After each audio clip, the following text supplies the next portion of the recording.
तो आज हम बात करेंगे भारत के शायद सबसे आम बिजनेस की, चाय की दुकान। चलिए इसके पूरे अर्थशास्त्र को, इसके पूरे इकोनॉमिक्स को स्टेप बाय स्टेप समझते हैं।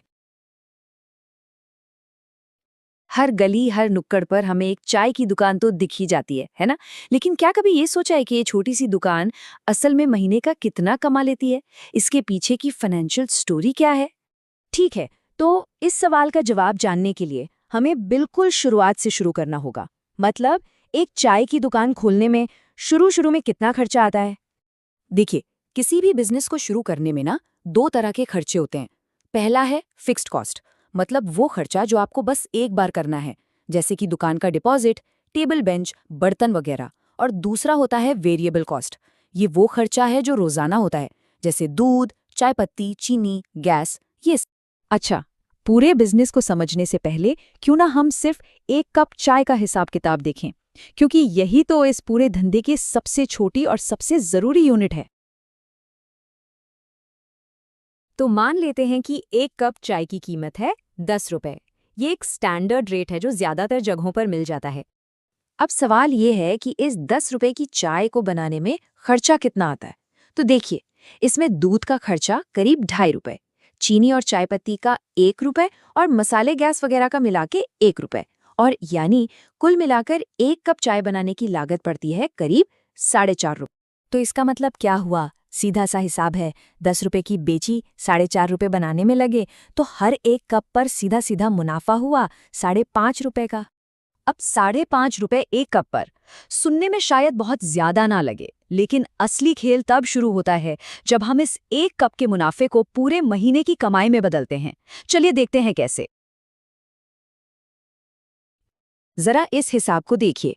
अगर एक दुकान जो अच्छी लोकेशन पर है वो एक दिन में 300 कप चाय भी बेच लेती है, तो महीने के हुए 9,000 कप। 10 रुपए के हिसाब से महीने की कुल बिक्री हुई 90,000 रुपए। इसमें से अगर हम बनाने की लागत यानी करीब 40,500 रुपए निकाल दें, तो भी महीने का ग्रॉस प्रॉफिट लगभग 50,000 रुपए के आसपास पहुंच जाता है। हाँ, ये ग्रॉस प्रॉफिट है। इसमें से अभी दुकान का किराया, बिजली का बिल और दूसरे खर्चे निकालने बाकी हैं। लेकिन ये सब हटाने के बाद भी एक छोटी सी दुकान महीने का 30,000 से 35,000 रुपए बहुत आराम से बचा लेती है। लेकिन एक समझदार दुकानदार सिर्फ चाय पर नहीं रुकता। वो जानता है कि असली कमाई तो और चीजें साथ में बेचकर होती है। तो मुनाफा बढ़ाने के और क्या तरीके हैं?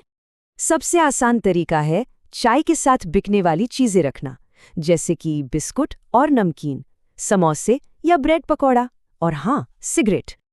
अब इसमें भी एक खेल है। बिस्कुट जैसी चीजों में मार्जिन बहुत कम होता है, लेकिन समोसे जैसी चीजों पर प्रॉफिट मार्जिन 40 से 50% तक हो सकता है। मतलब ये कमाई को सीधा सीधा एक बड़ा बूस्ट देता है। और आपको जानकर हैरानी होगी कि कई दुकानों के लिए तो सिगरेट से होने वाला मुनाफा उनकी चाय से होने वाले मुनाफे से भी ज्यादा होता है। ये एक बहुत बड़ा प्रॉफिट सेंटर बन जाता है। तो सवाल उठता है कि इस बिजनेस मॉडल को चलाने और कामयाब बनाने का सबसे सरल फॉर्मूला क्या है? ऐसी कौन सी 3 बातें हैं जो सबसे जरूरी हैं? देखिए, सफलता का राज 3 चीजों में छिपा है। पहली और सबसे जरूरी चीज है लोकेशन, यानी सही जगह। बस स्टैंड, स्टेशन, कॉलेज के पास की दुकान हमेशा चलेगी। दूसरी चीज है स्वाद में कंसिस्टेंसी, मतलब चाय का टेस्ट हर रोज एक जैसा होना चाहिए ताकि ग्राहक वापस आए। और तीसरी चीज है साफ सफाई। अगर दुकान साफ है तो आप 15-20 रुपए की चाय भी बेच सकते हैं। असल में ये पूरा बिजनेस मॉडल एक बहुत ही मशहूर आर्थिक सिद्धांत पर चलता है, हाई वॉल्यूम लो मार्जिन। इसका सीधा सा मतलब है कि भले ही एक कप चाय पर मुनाफा कम हो, लेकिन जब आप दिन में सैकड़ों कप बेचते हैं तो कुल मुनाफा अपने आप बहुत बड़ा हो जाता है।